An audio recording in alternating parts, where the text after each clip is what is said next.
الحمد لله وكفى وسلام على عباده الذين اصطفى أما بعد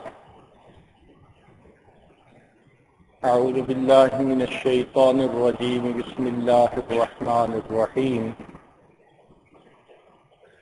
وَلَقَدْ كَرَّمْنَا بَنِي آدَمَ سبحان ربك رب العزة عما يصفون وسلام على المرسلين والحمد لله رب العالمين اللهم صل على سيدنا محمد وعلى آل سيدنا محمد وبارك وسلم اللهم صل على سيدنا محمد وعلى آل سيدنا محمد وبارك وسلم اللهم صل على سيدنا محمد وعلى آل سيدنا محمد وبارك وسلم وَلَقَدْ كَرَّمْنَا بَنِي آدَمَ تحقیق ہم نے بنی آدم کو عزت بخشی. اکرام اور احترام ہم معنی لفظ ہیں. تو اللہ رب العزت نے انسان کو عزتوں سے نوازا. کیسے نوازا؟ لکھا ہے علماء نے کہ خلقہ بیدیہ، اللہ رب العزت نے آدم علیہ السلام کی باڈی جسم کو اپنے ہاتھوں سے بنایا.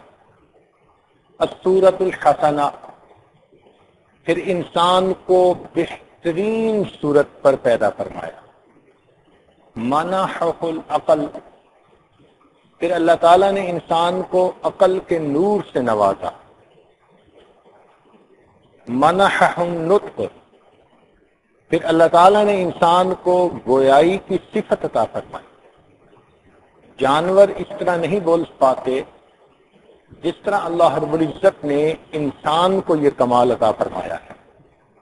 اکرمہ بالنعم، پھر اللہ رب العزت نے اپنی لا تعداد نعمتوں سے انسان کو نوازا.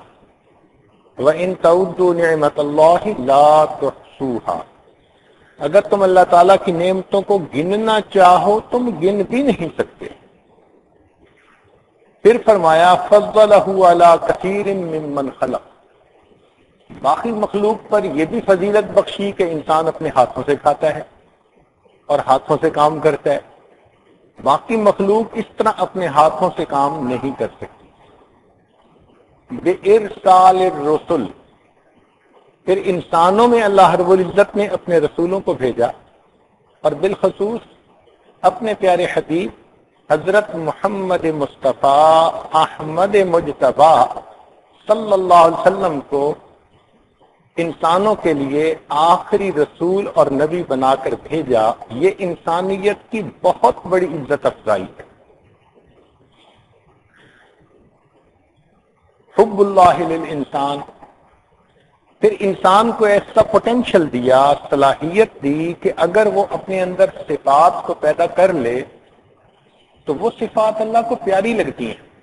آپ نے قرآن مجید میں پڑھا ہوگا واللہ یحب المحسنین یحب الصابرین. تو اللہ رب العزت انسان کی ان صفات سے محبت فرماتے ہیں.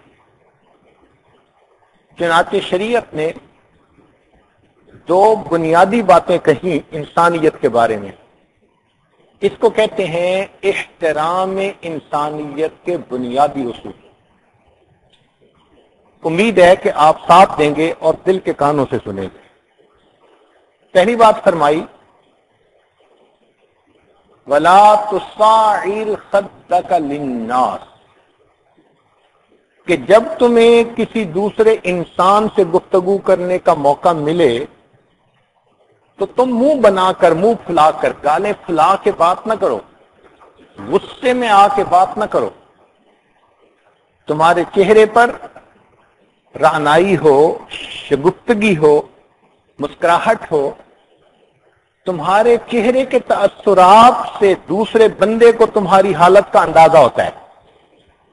کوئی غصے میں ہو تو دوسرا بندہ گھبراتا ہے کہ یہ کیسا انسان ہے جو جانور نما کیفیت میں میرے سامنے آ گیا. اور مسکرا کر بات کرو تو اپنائیت ہوتی ہے. تو پہلا اصول یہ بتایا کہ جب بھی اللہ کے کسی بندے سے گفتگو کا موقع ہو، اس میں مومن اور کافر کا کوئی فرق نہیں. کیا فرمایا؟ للناس، للناس میں سارے انسان داخل ہیں. فرمایا یہ ریسپیکٹ آف ہیومینٹی ہم تمہیں سکھا رہے ہیں کہ گفتگو کرنی ہے تو گفتگو کا انداز اچھا ہونا چاہیے. شگفتہ چہرے کے ساتھ، کھلے ہوئے چہرے کے ساتھ دوسرے سے بات کرو، وہ تمہارے قریب ہو جائے گا. اور دوسری بات یہ بتلائی، فرمایا قولوا للناس حسنا، کہ انسانوں کے ساتھ تم اچھے انداز سے گفتگو کرو. یعنی تمہارے الفاظ کا چناؤ ایسا ہو، ادائیگی ایسی ہو کہ دوسرے بندے کے دل میں وہ اتر جائیں اور وہ تمہارے قریب ہوتا چلا جائے. یہ دو باتیں ہر ایک کے لیے ہیں، بھلے مومن ہو یا کافر ہو. جس کسی سے گفتگو کر رہے ہو تو تمہارے چہرے پر مسکراہٹ ہو، پہلی بات.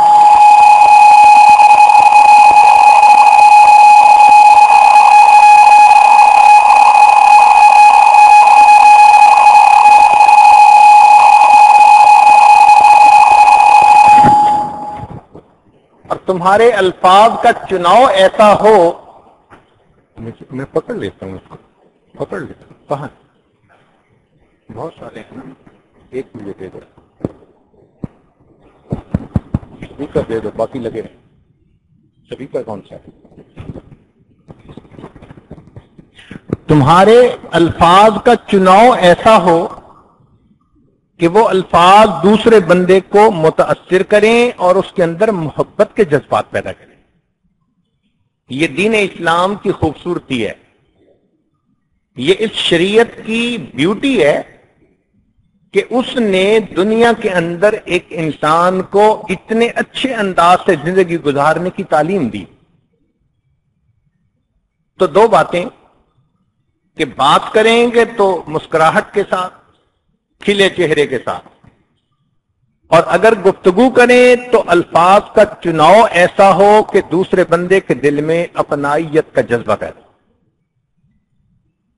اس پیغام کو نبی علیہ الصلوۃ والسلام نے آ کر ذرا اور کھول دیا، چونکہ آپ کے تشریف لانے کا مقصد یہی تھا، لِتُبَيِّنَ لِلنَّاسِ مَا نُزِّلَ إِلَيْهِمْ. اے میرے پیارے حبیب صلی اللہ علیہ وسلم، جو ان پر نازل ہوا ان کی طرف آپ اس کو کھول کر بیان فرمائیے. چنانچہ نبی علیہ الصلوۃ والسلام نے بھی دو باتیں فرمائی احترام انسانیت سے متعلق.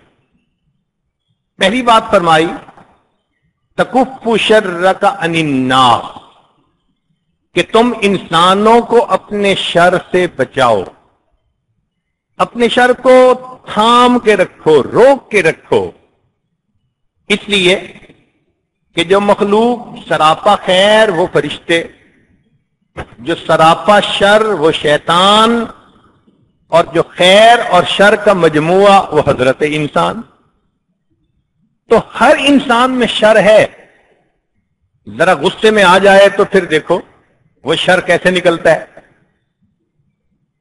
وہی انسان پیار محبت کے جذبات میں ہو تو لگتا ہے کہ اس جیسا فرشتہ دنیا میں نہیں، اور وہی غصے میں ہو تو لگتا ہے کہ شاید اس جیسا دو پیر کا جانور دنیا میں نہیں. تو فرمایا کہ شر ہے تمہارے اندر، مگر اس شر کو روک کے رکھو. آپ مثلا ایک مجلس میں بیٹھے ہیں، جی چاہتا ہے کہ ساتھ والے کا مذاق اڑائیں، اس نے کوئی ایسی بات کر دی کہ آپ اس بات پہ اس کا مذاق اڑا سکتے ہیں. شریعت کہتی ہے نہیں، تم اپنے اس جذبے کو اگر روکو گے تو اللہ کے ہاں تمہیں صدقہ کرنے کا ثواب دیا جائے گا. کچھ خرچ نہیں ہوا، صرف اپنے اندر کے ایک برے جذبے کو آپ نے ڈیفینڈ کیا، روکا، اور اس روکنے پر بھی شریعت ثواب آپ کو اجر دے رہی ہے. تو فرمایا کہ تم اپنے شر کو لوگوں سے روکے رکھو. مثلاً خاوند کو چاہیے کہ بیوی کو اپنے شر سے بچائے، اور بیوی کو چاہیے خاوند کو اپنے شر سے بچائے. شر تو دونوں میں ہے، اور جب دونوں شر پہ آ جاتے ہیں تو تماشے آپ گھروں میں دیکھتے ہی ہیں کیا ہوتا ہے. شریعت نے ایک بنیادی بات بتا دی کہ اچھا انسان وہ ہے جو دوسروں کو اپنے شر سے بچائے. پھر اگلی بات کہی، احب الناس الی اللہ انفعہم للناس، کہ انسانوں میں اللہ کو سب سے زیادہ پیارا وہ انسان ہے جو اللہ کے بندوں کو زیادہ نفع پہنچائے. اللہ اکبر کبیرہ. یہ ایک اچھے انسان کے لیے لٹمس ٹیسٹ بتا دیا کہ تم کسی بندے کو جانچنا چاہتے ہو نا کہ اچھا ہے یا برا، کہ دیکھو اللہ کے بندوں کے لیے راحت جان بنتا ہے تو اچھا انسان، اور اگر اللہ کے بندوں کے لیے وبال جان بنا ہوا ہے تو برا انسان. احب الناس الی اللہ، اللہ کے نزدیک سب سے زیادہ محبوب انسان وہ ہے انفعہم للناس، کہ جو انسانوں کو زیادہ فائدہ پہنچانے والا، نفع پہنچانے والا. چنانچہ نبی علیہ الصلوۃ والسلام نے بتلایا کہ الخلق عیال اللہ، یہ مخلوق اللہ کی عیال ہے، اللہ کا کنبہ ہے. فاحب الخلق الی اللہ من احسن الی عیالہ، تو اللہ کو اپنے بندوں میں سے سب سے اچھا وہ ہوگا جو اس کے کنبے کے لیے ایک بہتر انسان ثابت ہوگا. یہ اخوت انسانی کہلاتی ہے، جس کا کہ اسلام نے آ کر حکم دیا. چنانچہ نبی علیہ الصلوۃ والسلام کی ایک مبارک حدیث ہے، ان عمر بن العاص رضی اللہ تعالی عنہ ان رسول اللہ صلی اللہ علیہ وسلم قال الراحمون یرحمهم الرحمن ارحموا من فی الارض یرحمکم من فی السماء، کہ جو رحم کرنے والے ہوتے ہیں، ترس کھانے والے، لوگوں کی تکلیف برداشت نہیں کر سکتے، ان کا بھلا چاہتے ہیں، ان کے ساتھ اچھائی سے پیش آتے ہیں، یہ رحم کرنے والے، ان پر رحمان رحم فرماتا ہے. اور فرمایا کہ تم زمین والوں پر رحم کرو گے، عرش والا تمہارے اوپر رحم فرمائے گا. علماء کی اصطلاح میں اس حدیث مبارکہ کو ہوتے ہیں حدیث مسلسل بالاولیت. کیا مطلب؟ کہ محدثین پہلے وقتوں میں جب کسی کو حدیث کا سبق شروع کرواتے تھے تو سب سے پہلے اس حدیث کا درس دیتے تھے. اللہ اکبر.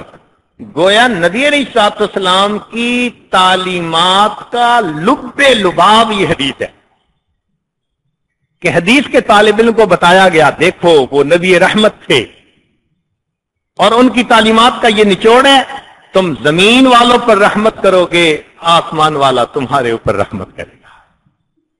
یہ پہلا سبق تھا کتاب خدا کا کہ ہے ساری مخلوق کنبہ خدا کا. چنانچہ نبی علیہ الصلوۃ والسلام نے رنگ اور زبان کا نسل ختم کر کے رکھ دیا. حدیث مبارکہ میں ہے کہ نبی علیہ السلام نے ارشاد فرمایا ان ابی موسیٰ رضی اللہ تعالی عنہ انہ سمع النبی صلی اللہ علیہ وسلم یقول، نبی علیہ السلام نے فرمایا لن تؤمنوا حتی تراحموا، تم ایمان والے نہیں ہو سکتے جب تک کہ تم رحم کھانے والے نہ ہوگے، تمہارے اندر رحم کی صفت نہ ہو. قالوا یا رسول اللہ کلنا رحیم، عرض کیا اے اللہ کے پیارے حبیب صلی اللہ علیہ وسلم ہم سب رحم کھانے والے ہیں. قال انہ لیس برحمت احدکم صاحبہ، اس سے مراد یہ نہیں کہ تم اپنے دوست پر کسی ساتھی پر رحم کھاؤ، ولیکن رحمت العامہ، اس کا مقصد یہ ہے کہ تمہارے اندر عمومی طور پر سب کے لیے رحمت ہونی چاہیے۔ تو دیکھیے اللہ کے نبی صلی اللہ علیہ وسلم کیسے انسان کو پسند فرماتے ہیں۔ چنانچہ زبان کا فرق، رنگ کا فرق ختم کر کے رکھ دیا۔ زاد المعاد کی روایت ہے، نبی علیہ السلام نے ارشاد فرمایا لا فضل لعربی علی اجمی ولا لعجمی علی عربی ولا لابیض علی اسود ولا لاسود علی ابیض الا بالتقوی۔ عربی کو اجمی پر فضیلت نہیں، اجمی کو عربی پر فضیلت نہیں، گورے کو کالے پر، کالے کو گورے پر۔ ہاں، جو متقی ہوگا وہ اللہ کے نزدیک زیادہ احترام والا ہوگا۔ چنانچہ سیدنا ابو ذر رضی اللہ تعالی عنہ ارشاد فرماتے ہیں کہ ایک میرا خادم تھا، غلام تھا، ایک مرتبہ اس نے کسی کام میں گڑبڑ کر دی، چنانچہ میں نے اس کو بات کرتے ہوئے ایک تانا دے دیا۔ اس کی ماں حبشن تھی اور میں نے کہہ دیا یا ابن سودا، او کالی کے بیٹے۔ تو فرماتے ہیں کہ انی ساببت رجلا فعیرتہ بامہ، میں نے ڈانٹ ڈپٹ کی اپنے خادم کو اور ماں کی طرف سے میں نے اس کو عیر دلا دیا، عیب، غیرت دلائی۔ فقال علی النبی صلی اللہ علیہ وسلم، نبی علیہ السلام نے مجھے ارشاد فرمایا یا ابا ذر اعیرتہ بامہ، کیا تم نے اس کو ماں کی طرف سے تانا دیا؟ انک امرؤ فیک جاہلیہ، تو ایسا بندہ ہے کہ ابھی تیرے اندر سے جاہلیت کی باتیں نکلی نہیں۔ اخوانکم خولکم، یہ جو تمہارے غلام ہیں یہ تمہارے بھائی ہیں، لہذا جو خود کھاؤ وہ انہیں کھلاؤ، جو خود پہنو وہ انہیں پہناؤ، اور اگر ان پر تم زیادہ بوجھ ڈالو ولا تکلفوہم ما یغلبہم وَإِن كَلَّفْتُمُوهُمْ فَأَعِينُوهُمْ، اور اگر ان کی طاقت سے زیادہ بوجھ ان پر ڈالو تو پھر خود بھی ان کی مدد کرو۔ چنانچہ ابو ذر رضی اللہ عنہ فرماتے ہیں کہ یہ بات سن کر میں اپنے غلام کے پاس گیا اور میں زمین پر لیٹ گیا، میں نے اپنا رخسار زمین پر رکھ دیا اور اپنے غلام سے میں نے کہا کہ جب تک تو اپنا پاؤں میرے رخسار پر نہیں رکھ کر مجھے معاف کرے گا میں زمین سے نہیں اٹھوں گا۔ نبی علیہ الصلوۃ والسلام کی صحبت کا حق ادا کر دیا کہ اللہ کے پیارے حبیب صلی اللہ علیہ وسلم نے دیکھو ان کے اندر سے جاہلیت کی باتوں کو کیسے کھرچ کھرچ کے نکال دیا۔ چنانچہ نبی علیہ الصلوۃ والسلام نے ارشاد فرمایا یسروا ولا تؤثروا، آسانیاں کرو مشکل نہ کرو۔ اب سوچئے اگر ہم مسلمانوں کے اندر یہ ایک خلق آ جائے، عادت آ جائے، سنت آ جائے کہ ہم دوسروں کے لیے آسانیاں کرنے والے ہوں، تو بیوی خاوند کے لیے آسانیاں کرے گی، خاوند بیوی کے لیے آسانیاں کرے گا، دفتروں کے لوگ عوام الناس کے لیے آسانیاں کریں گے۔ آج باہر ملکوں میں جاتے ہیں نا تو کافروں کے ماحول میں جس دفتر میں کام کے لیے جاؤ تو ہیلو ہائی کے بعد پہلی بات سننے کو ملتی ہے what can I do for you, can I help you. کافر آگے سے یہ پوچھتے ہیں میں آپ کے لیے کیا کر سکتا ہوں، میں آپ کی کیا مدد کر سکتا ہوں۔ یہ خلق ایک مسلمان کا ہونا چاہیے تھا، ہم نے چھوڑ دیا، غیروں نے اپنا لیا۔ آج ہم اپنے ہاں دفتروں میں چلے جائیں تو جس دفتر میں جاؤ کہ جی یہ کام ہے، آگے سے جواب ملتا ہے جی یہ کام تو ہونا ممکن ہی نہیں۔ ایسے لگتا ہے کہ جیسے آبجیکٹو یہ بن گیا ہے کہ why to make it easy when you can make it difficult. جب آپ ایک کام کو مشکل بنا سکتے ہیں تو آسان کرنے کی کیا ضرورت ہے؟ چنانچہ کسٹمر پریشان، سفارش ہو یا پیسے کے پہیے لگ جائیں تو وہی کام بالکل آسان ہو جاتا ہے. سوچئے کہ نبی علیہ السلام کی تعلیمات سے ہم کتنا دور زندگی گزار رہے ہیں. نبی علیہ السلام نے فرمایا یسرو ولا تعسرو، آسانیاں کرو مشکل نہ کرو. پھر فرمایا بشرو ولا تنفرو، لوگوں کو بشارتیں دو اور لوگوں کو متنفر نہ کرو. فرمایا من لم یرحم صغیرنا، جو ہمارے چھوٹوں پر رحم نہیں کرتا، ولم یوقر کبیرنا فلیس منا، ہمارے بڑوں کا احترام نہیں کرتا وہ ہم میں سے ہی نہیں. نبی علیہ السلام نے ارشاد فرمایا لا تحسسوا، تم کسی میں عیب نہ ڈھونڈو، شر تلاش مت کرو. ولا تجسسوا، اور تنقیدی نظروں سے بھی مت ڈھونڈو کسی کو دیکھو. ولا تباغضوا، بغض بھی دل میں نہ رکھو. ولا تدابروا، روگردانی بھی نہ کرو. وکونوا عباد اللہ اخوانا، اللہ کے بندو بھائی بھائی بن کر زندگی گزارو. یہ نبی رحمت کی تعلیمات ہیں.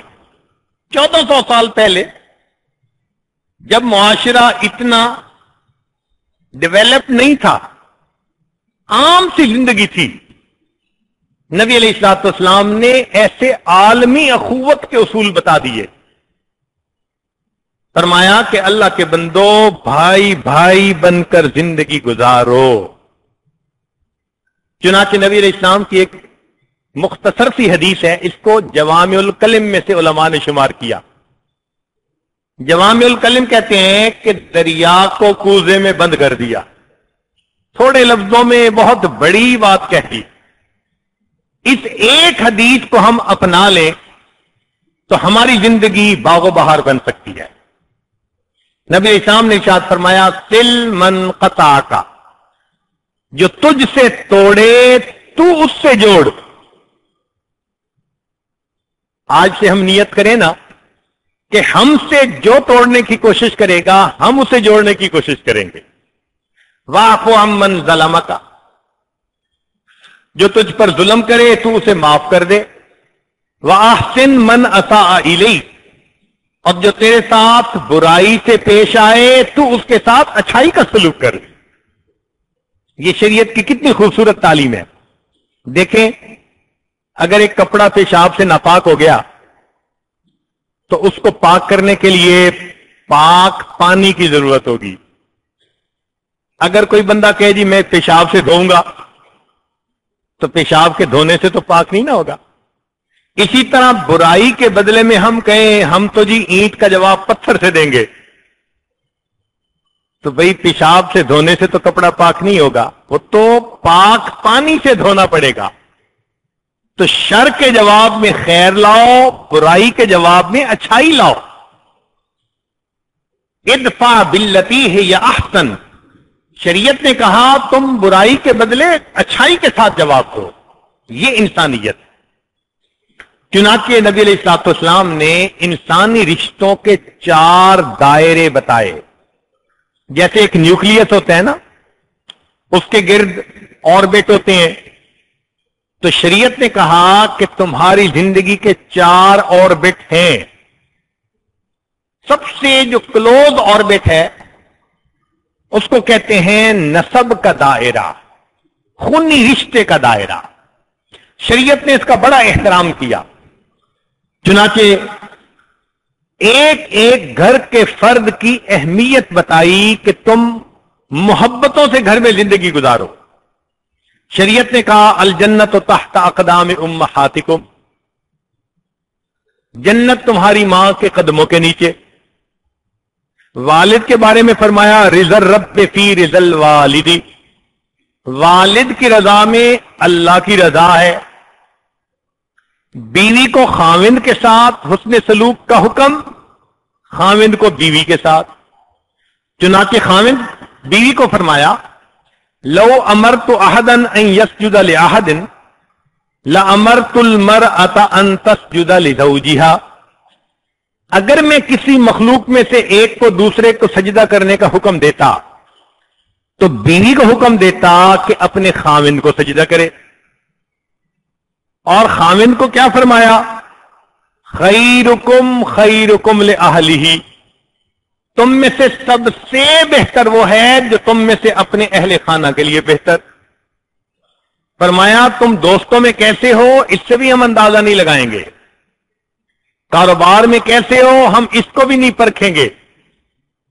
تمہاری اچھائی کا جو معیار ہے وہ کون سا؟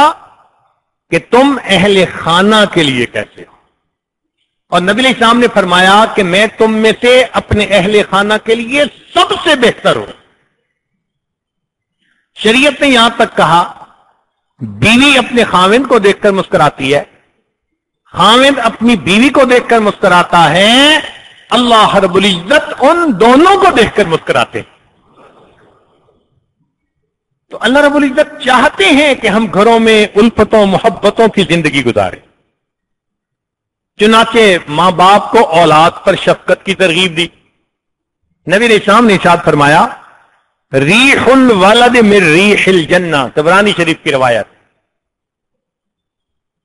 کہ باپ جب اپنے بیٹے کو بوسہ دیتا ہے تو بیٹے کے جسم کی جو مہک ہے فرمایا یہ تمہارے لیے جنت کی خوشبو کی مانند ہے، تم جنت کی خوشبو سونگ رہے ہو. بہن بھائی کو ایک دوسرے کے ساتھ محبت و پیار کی زندگی بتائی کہ تم اچھے انداز سے زندگی گزارو. چنانچہ بڑے بھائی کے بارے میں فرمایا حق و کبیر الاخوۃ علی الصغیر کا حق الوالد علی الولد. جیسے بیٹے پر باپ کا حق ہوتا ہے چھوٹے بھائی کے اوپر بڑے بھائی کا اس طرح حق ہوا کرتا ہے. ایک دوسرے کو محبتوں پیار سے زندگی گزارنے کا طریقہ بتایا. چنانچہ ایک مرتبہ ایک گھر کے 3 مردوں کو گرفتار کر لیا گیا. حاکم وقت ناراض تھا، اس نے کہا کہ میں ان تینوں کو قتل کروا دوں گا. تو گھر کی عورت روتی ہوئی گئی کہ میرے تو 3 ہی محرم تھے، ایک میرا بھائی ہے، ایک خاوند ہے اور ایک بیٹا ہے، تینوں کو آپ قتل کر دیں گے تو میں کیا زندگی گزاروں گی. اس کے رونے دھونے پر حاکم وقت کو ترس آیا. اس نے کہا اچھا ان تینوں میں سے ایک کو چن لو، اسے میں چھوڑ دوں گا، باقی 2 کو قتل کر دوں گا. عورت نے ایک نظر تینوں پر ڈالی اور بھائی کو چن لیا.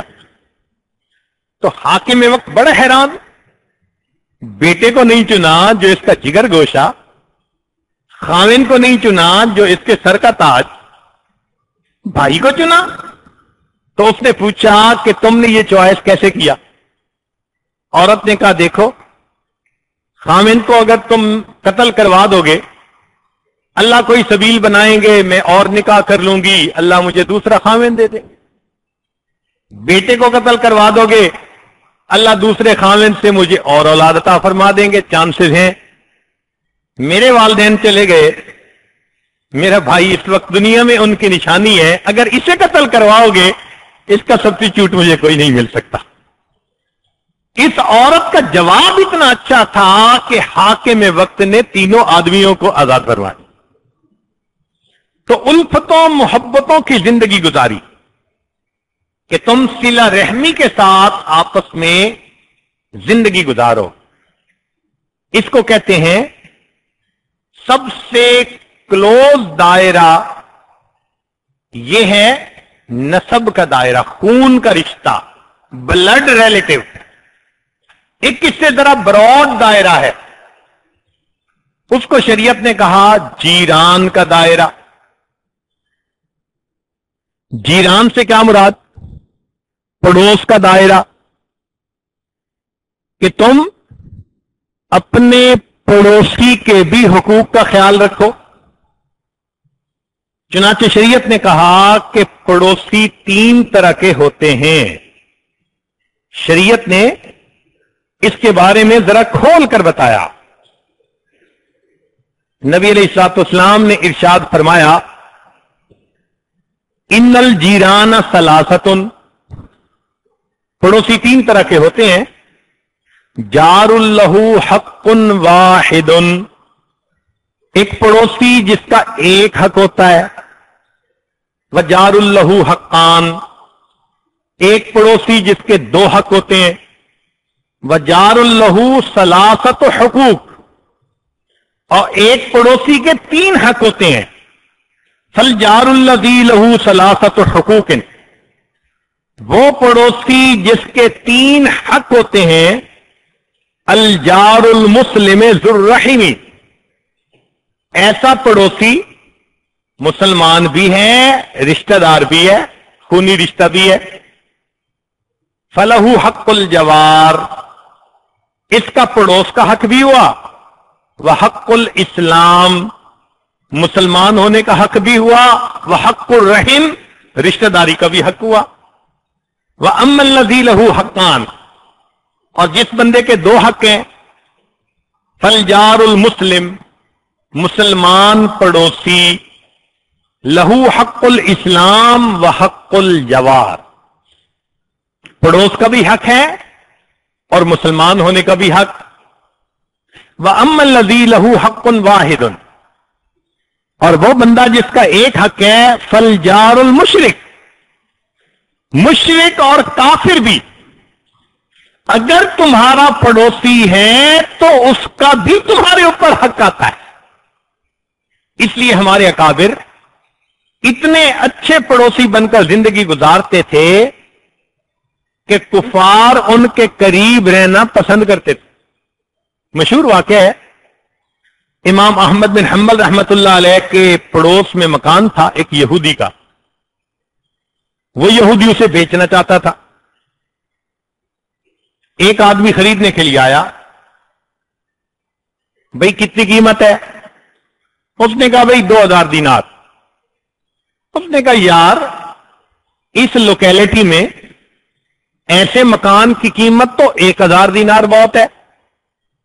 تو یہودی نے جواب دیا کہ تم نے ٹھیک کہا، مکان کی قیمت 1000 دینار ہے اور دوسرا 1000 دینار امام احمد بن حنبل کے پڑوس کی قیمت ہے. جب ہم صحیح معنوں میں مسلمان تھے ہمارے نیبرہڈ کے مکانات کی قیمتوں میں اضافہ ہو جاتا تھا. لوگ ہمارے قریب رہ کر اتنا خوش ہوتے تھے. اور آج ایسے ہم بن گئے ہیں کہ جہاں رہتے ہیں سب سے زیادہ قریب والوں کے لیے ان کے تو ناک میں دم کیا ہوا ہوتا ہے. تو شریعت نے کہا کہ نہیں، پڑوسی کے حقوق ہوتے ہیں.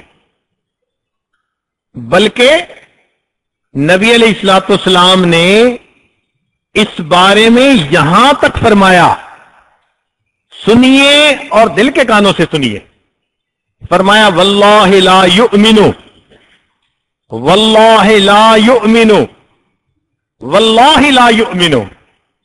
اللہ کے پیارے حبیب صلی اللہ علیہ وسلم نے متواتر 3 مرتبہ قسم کھا کر کہا.